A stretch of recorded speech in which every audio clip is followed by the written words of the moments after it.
निकिता, बहुत बदली बदली सी लग रही हो। हाँ दीदी, हालात भी तो बदल गए हैं। फिर भी ना मांग में सिंदूर, ना गले में मंगलसूत्र।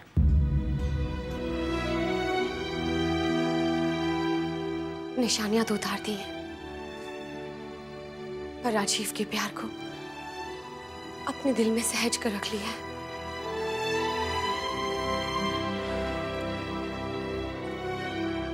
नेहा के लिए जो तुम त्याग कर रही हो वो आसान नहीं है निकिता। जो हालात बने हैं वो भी तो बहुत मुश्किल है।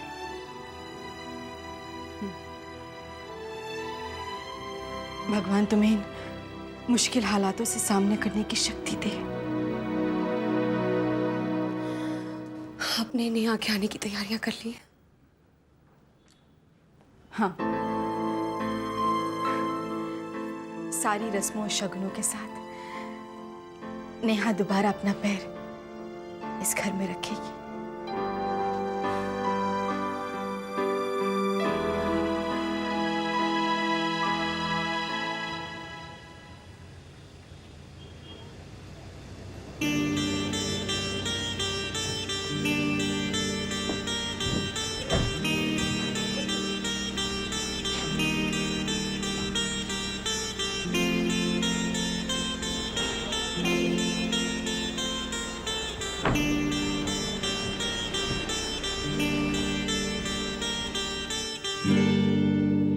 एक मिनट भाभी।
अरे नेहा, क्या ढूंढ रही हो? पता नहीं दीदी, मेरा मंगलसूत्र ही नहीं मिल रहा है। कहाँ रख दिया? वो तुम्हारा मंगलसूत्र मेरे पास है। तुम्हारे पास? पर मेरा मंगलसूत्र तुम्हारे पास कैसे आया? हॉस्पिटल में मैंने संभाल कर रख लिया था।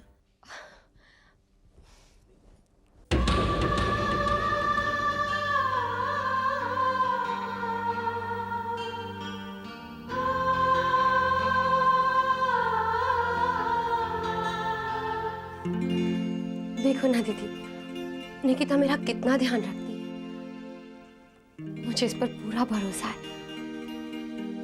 जब तक निकिता मेरे साथ है मुझे किसी भी बात की चिंता करने की जरूरत नहीं है। Thank you.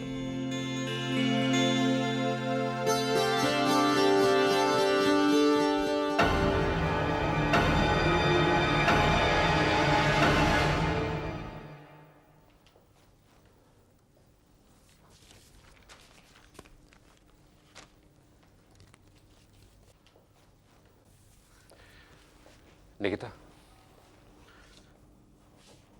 ये हमारी शादी की एल्बम है, इसे भी कहीं छुपा दो। और क्या कहा डॉक्टर ने? डॉक्टर ने कहा है कि नेहा को किस तरह का भी कोई स्ट्रेस या शॉक नहीं होना चाहिए। उसकी जिंदगी उसी मोड़ पर खड़ी है जहां 1 साल पहले खड़ी थी, और वहीं से अपनी जिंदगी की दोबारा शुरुआत करेगी। वो सब कुछ वैसा ही होना चाहिए जैसे पहले था। राजीव, कुछ चीजें हमारी जिंदगी में ऐसी हो गई हैं जिन्हें हम अब कभी नहीं बदल पाएंगे। कभी भी नहीं। मैडम, नेहा जी आपको बुला रही हैं।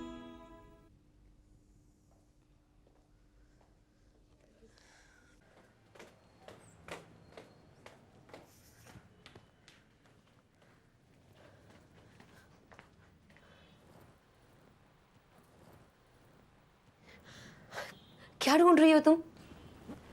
निकिता, पता नहीं, मैं अपनी नाइटी ढूंढ रही हूँ, मिल ही नहीं रही है। पता नहीं किसने मेरे कबर्ड को हाथ लगा दिया। मैंने? तुमने? क्यों? मेरे मेरे कपड़े भी यहाँ पर नहीं है, मिलेंगे भी नहीं। पहेलियाँ क्यों बुझा रही हो? बताओ ना। मैं पहेलियाँ नहीं बुझा रही हूँ, सचमुच मैंने तुम्हारे सारे कपड़े दूसरे कमरे में शिफ्ट कर दिए। पर क्यों निकिता? तुम्हें याद नहीं है जब तुम हॉस्पिटल से निकल रही थी तब डॉक्टर ने तुम्हें क्या एडवाइस दी थी? हाँ, डॉक्टर ने कहा था कि मुझे कुछ दिनों तक राजीव से दूरी रखनी होगी। एग्जैक्टली, बस इसी वजह से मैंने तुम्हारे सारे कपड़े दूसरे कमरे में शिफ्ट कर दिए। अब तुम वहीं रहोगी। तुम मेरा कितना ख्याल रखती हो ना। अच्छा, अब तुम घर जाओ, थक गई होगी। घर? कहाँ? अरे अपने घर, मम्मी पापा के पास। हाँ, पर मैंने सोचा कि तुम अभी अभी हॉस्पिटल से आई हो, तुम्हारी तबीयत भी थोड़ी ठीक नहीं है, शायद तुम्हें मेरी मदद की जरूरत पड़े तो। नहीं नहीं, कोई बात नहीं, नर्स है ना, सिस्टर। सिस्टर? अरे तुम्हारे पास जब ये सिस्टर है तो तुम्हें उस सिस्टर की क्या जरूरत है? मैं तुम्हारा सारा काम कर दूंगी, ठीक है?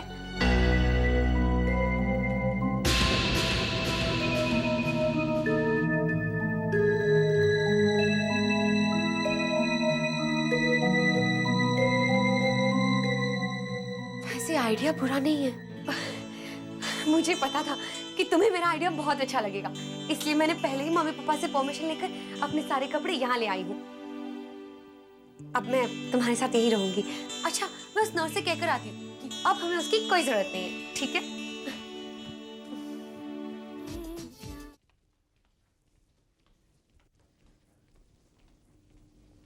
सिस्टर, आप जा सकती हैं। पर मैडम, मेरे को तो 24 आवर्स रखा गया नेहा जी के लिए। मैं जानती हूँ, पर आई एम सॉरी, अब मैं हूँ नेहा का ध्यान रखने के लिए, और अगर आपकी ज़रूरत होगी तो आपको ज़रूर बुलाया जाएगा। ठीक है मैडम, जैसा आपके। Thank you. मैंने सिस्टर से जाने के लिए कह दिया है, अब नेहा का ध्यान रखने के लिए मैं तो हुई ही।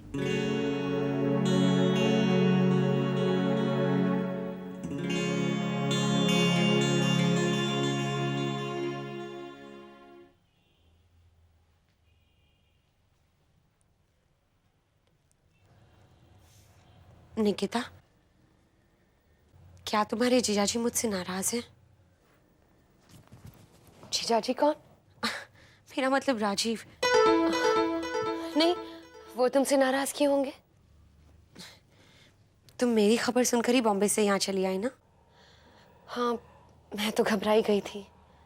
पता है निकिता, मैं पार्टी में गिर गई थी और मेरा मिसकैरेज हो गया था। ये सब उस सोनिया की वजह से ही हुआ था। मुझे सोनिया बिल्कुल अच्छी नहीं लगती। वो मेरी बहन है, फिर भी मेरे पति पर डोरे डालती आई है। नेहा, अब तुम सो जाओ। सोनिया की बातें हम कल सुबह कर लेंगे।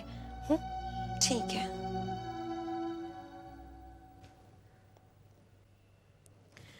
अच्छा निकिता, कहीं पापा तुझसे नाराज तो नहीं? पापा? अरे वो मुझसे क्यों नाराज होने लगे?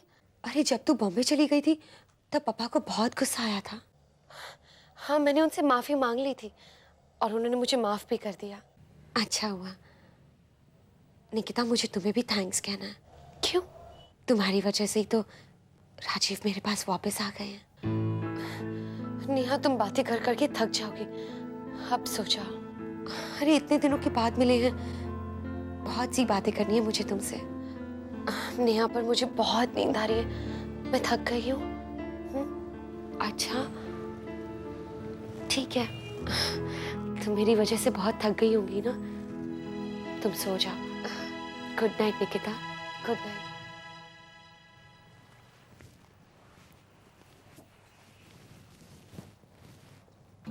नेहा के लिए तो वक्त ठहर चुका है, 1 साल पुरानी बातें कर रही है वो। पता नहीं क्या होगा नेहा का। जब नेहा की याददाश्त वापस आ जाएगी और सारी सच्चाइयों का सामना करना पड़ेगा, नेहा गहरी नींद में सो जाए तो मैं जाऊं राजीव के पास। कितनी बातें करनी है मुझे आज राजीव से।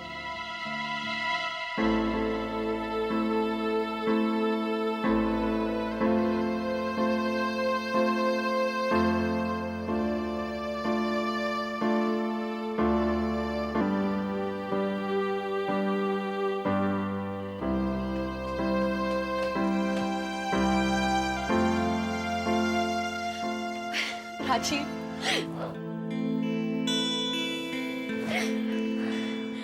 वो नेहा सो गई, बस इसीलिए हिम्मत कर पाए। ऐसे क्या देख रहे हो मुझे? ना तुम्हारी मांग में सिंदूर है, ना गले में मंगलसूत्र। हिम्मत नहीं कर पाए नेहा के सामने। मांग में सिंदूर, गले में मंगलसूत्र। नेहा इतने सवाल करती, पता नहीं क्या जवाब देती ना से। बस इसलिए तुमने अपना मंगलसूत्र नेहा को दे दिया। पर तुम मुझे नया ले देना, अपनी पसंद का। तुम्हें पता है निकिता, जब मैं नेहा को हॉस्पिटल से वापस लेकर आ रहा था ना, तो मेरे मन में सिर्फ एक डर था कि जब मैं वापस आऊंगा तो मुझे यहाँ मिलोगे कि नहीं। मैं कैसे कहीं जा सकती थी? तुम्हारे प्यार ने रोक लिया मुझे। तुम्हारे प्यार के हक ने रोक लिया। उन सबके सामने मैं हार गई। लेकिन तुमने जो वो इतनी कड़वी कड़वी बातें की थी ना, मुझे अभी भी तुम पर बहुत गुस्सा आ रहा है। गुस्सा है ना, नाराजगी है, सब निकाल लो। जो कहना है कह लो, लेकिन मुझे छोड़कर कभी मत जाना, क्योंकि अगर तुम चली गई तो मैं जी नहीं पाऊंगा। प्लीज ऐसा मत कहो। अब तो मैं तुम्हारे पास हूं ना।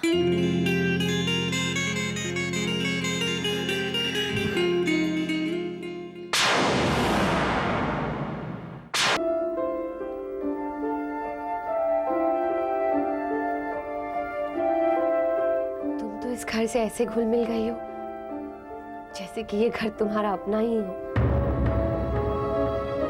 घर के कोने कोने से वाकिफ हो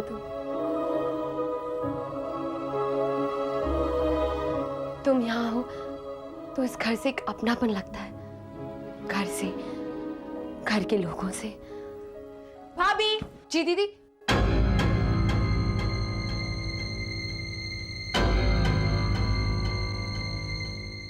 एक्ट्रेस हूं ना, इसलिए शालिनी दीदी के साथ भाभी की भूमिका निभा रही थी। चल हट। नेहा, तुम्हारे साथ रहते रहते मैं तो अच्छे से बस तुम्हारे जैसे ही बनने लग गई हूँ। अरे नहीं बाबा, ऐसा मत करना प्लीज। वैसे भी लोग हमारी शक्लों को देखकर कंफ्यूज हो जाते हैं, और अगर तू मेरे जैसे बोलने लगेगी तो फिर तो बस। हे भगवान, ये दोनों बहनें जब बातें करना शुरू करती हैं तो किसी तीसरे को बोलने का मौका ही नहीं मिलता है। आप क्या कह रही थी दीदी? वैसे तो मैंने अभी कुछ कहा ही नहीं। अब बाय द वे, मम्मी का फोन आया था जम्मू से। उन्होंने कहा कि मेरी बहू को मेरा ढेर सारा प्यार देना। कब आ रही हैं वो? वो तो आने को कह ही रही थी, मगर मैंने उन्हें कहा कि थोड़े दिन जम्मू में रुक जाओ। और वैसे भी माँ वैष्णो देवी की कृपा से उनकी बहू एकदम ठीक हो गई है। अरमान थे ना उनके,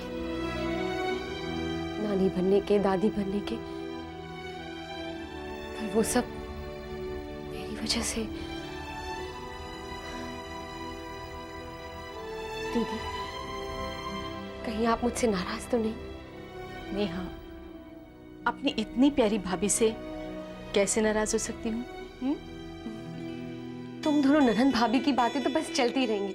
अच्छा भाभी, आप इनका ध्यान रखो, मैं आती हूँ। कहाँ जा रही है तू? सोच रही थी कि आज मम्मी पापा से मिलने चली जाऊं, बहुत दिल कर रहा है, इसलिए मैं चलती हूँ।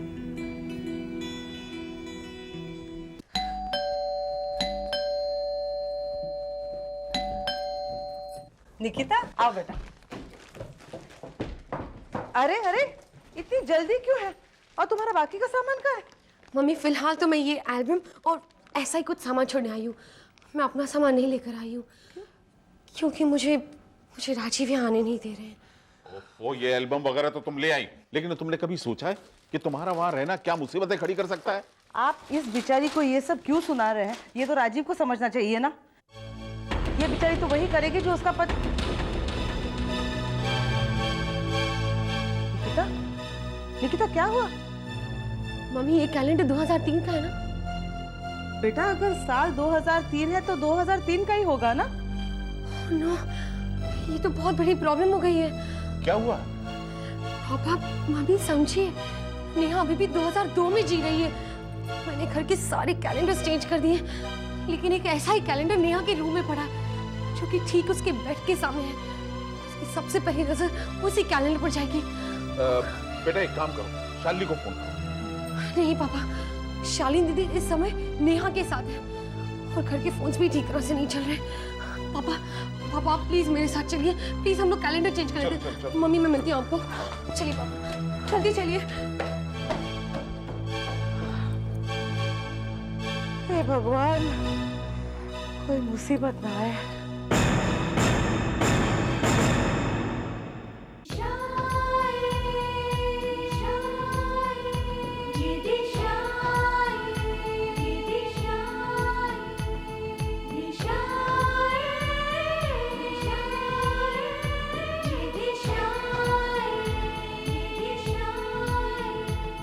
ये मौसम वही है नजारे, वही है जहाँ की फिजाएं, मगर जिंदगी की न जाने कहाँ कब बदल जाती है ये दिशा।